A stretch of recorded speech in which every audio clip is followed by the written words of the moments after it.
প্রিয় দর্শক, আসসালামু আলাইকুম। কেমন আছেন সবাই? আশা করি ভালো আছেন। আজকে আপনাদের জন্য নিয়ে এসেছি লাউ দিয়ে চিংড়ি মাছের রেসিপি।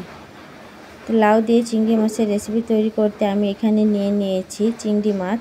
চিংড়ি মাছগুলোকে আমি কেটে ধুয়ে পরিষ্কার করে নিয়েছি। আর এখানে মাঝখানে যে শিরাটা থাকে আমি এখানেভাবে কেটে শিরাটাকে বের করে নিয়েছি। আর লাস্টে পিছনের এই লেজের অংশটাকে আমি রেখে দিয়েছি দেখানোর সৌন্দর্যের জন্য। আর এখানে লাউগুলোকে আমি এরকম টুকরো করে কেটে নিয়েছি। প্রতিটা লাউ একই রকম সাইজে আপনারাও কেটে নেবেন। আমি যেরকম একই রকম সাইজে কেটে নিয়েছি। এখন চুলায় চলে যাচ্ছি। চুলায় একটি প্যান বসিয়ে দিয়েছি।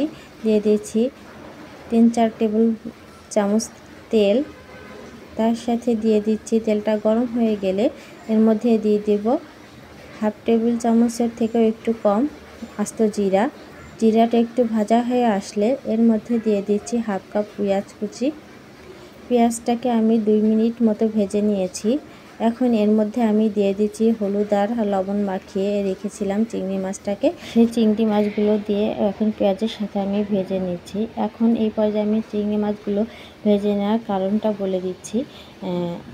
চিংড়ি মাছটা এই পর্যায়ে ভাজলে চিংড়ির যে একটা ফ্লেভার থাকে সেটা আপনার তরকারির ভিতরে সম্পূর্ণ ফ্লেভারটা পাবেন।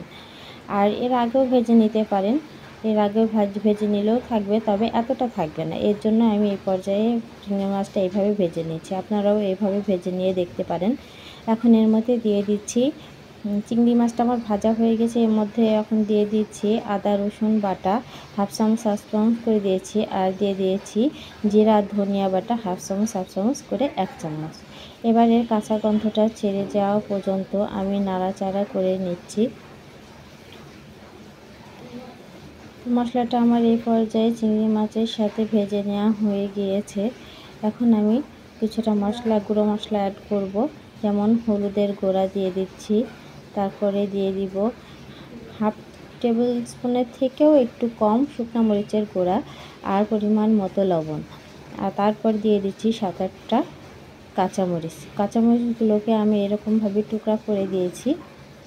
আমি এই পুরো রান্নাটা কাঁচামরিচের ঝালেই করব।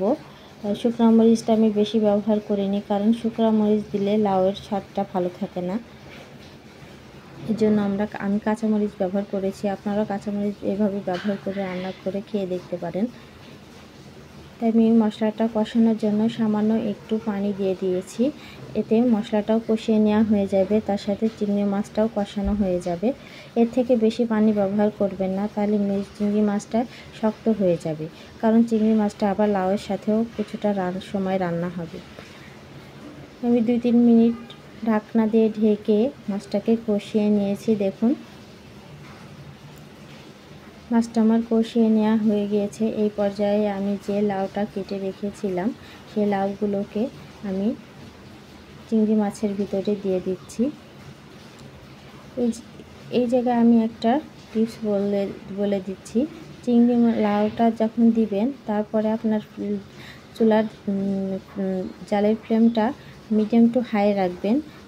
লাউ কখনো নিম্ন আস্তে জালে রান্না করবেন না, তাহলে লাউটা কালার নষ্ট হয়ে যায় এবং স্বাদটাও নষ্ট হয়ে যায়। লাউটা সবসময় একটু হাই ফ্লেমে রান্নার চেষ্টা করবেন। হাই ফ্লেমে রান্না করলে লাউ রান্নাটা অনেক সুস্বাদু হয়। বেশি জালে যদি কম জাল দিয়ে আপনি রান্না করেন, লাউটা টক হয়ে যাওয়ার সম্ভাবনা থাকে, এতে তখন স্বাদটা অটুট থাকে না।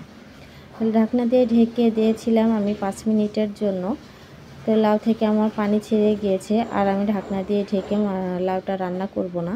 এরকমভাবেই খুলে আমি ঢাকনা ছাড়াই আমি রান্না করে নিচ্ছি।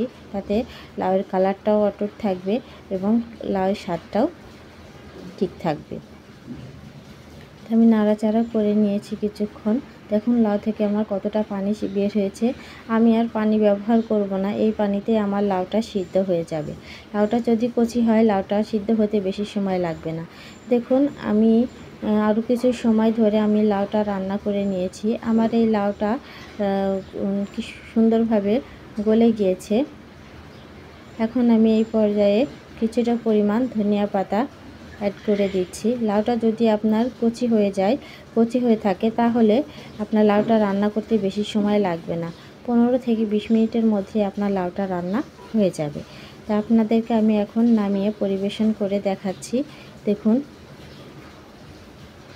কতটা সুন্দর হয়েছে আমার এই রেসিপিটি। আমার এই রেসিপিটি যদি আপনাদের ভালো লেগে থাকে প্লিজ লাইক, কমেন্ট, শেয়ার ও সাবস্ক্রাইব করতে ভুলবেন না। আর কাজটি যদি করে থেকে থাকেন তাহলে আপনাদেরকে অসংখ্য ধন্যবাদ। তাহলে আজকে এখানেই বিদায় নিচ্ছি। আল্লাহ হাফেজ। আসসালামু আলাইকুম।